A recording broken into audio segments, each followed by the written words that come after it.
વડાપ્રધાન નરેન્દ્ર મોદી આજે જમ્મુ અને કાશ્મીરમાં ચેનાબ પુલનું ઉદ્ઘાટન કર્યું.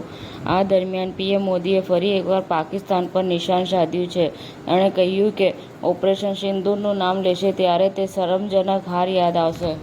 શિવસેના, યુબીટી અને મહારાષ્ટ્ર નવનિર્માણ સેના વચ્ચે ગઠબંધનની ચર્ચા વચ્ચે શિવસેનાના વડા ઉદ્ધવ ઠાકરેએ એક મોટું નિવેદન આપ્યું છે. મહારાષ્ટ્રના લોકો જે ઈચ્છે છે તે થશે. અમે કોઈ સંદેશ નહીં આપીએ, સીધા સમાચાર આપીશું. સૂત્રાપાડા અને તલાલા તાલુકામાં વિકસિત કૃષિ સંકલ્પ અભિયાન વેગવંતું બન્યું.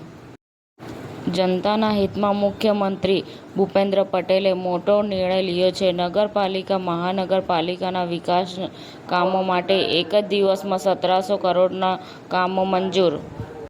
પ્રભાસની ફિલ્મ ધ રાજા સાહેબ 5 ડિસેમ્બરે થિયેટરોમાં ધૂમ મચાવશે.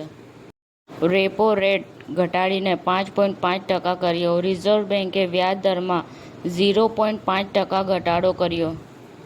ભારતીય જનતા પાર્ટી પ્રેરિત પેનલ દ્વારા ઉમેદવારી પત્ર ભરવાની શરૂઆત. ગુજરાતમાં કોરોનાના નવા 167 કેસ નોંધાયા. આજ સુધીમાં કુલ 615 કેસ નોંધાયા.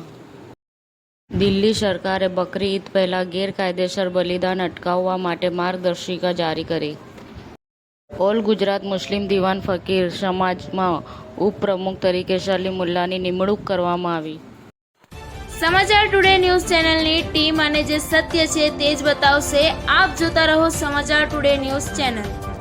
ગુજરાતની ધરતીનું ગુજરાતીઓ માટે જ, એટલે કે સમાચાર ટુડે ન્યૂઝ. અમારી સમાચાર ટુડે ન્યૂઝ ચેનલને લાઈક કરો, શેર કરો અને સબસ્ક્રાઇબ કરો અને જોડાયા રહો સમાચાર ટુડે ન્યૂઝ ચેનલ સાથે.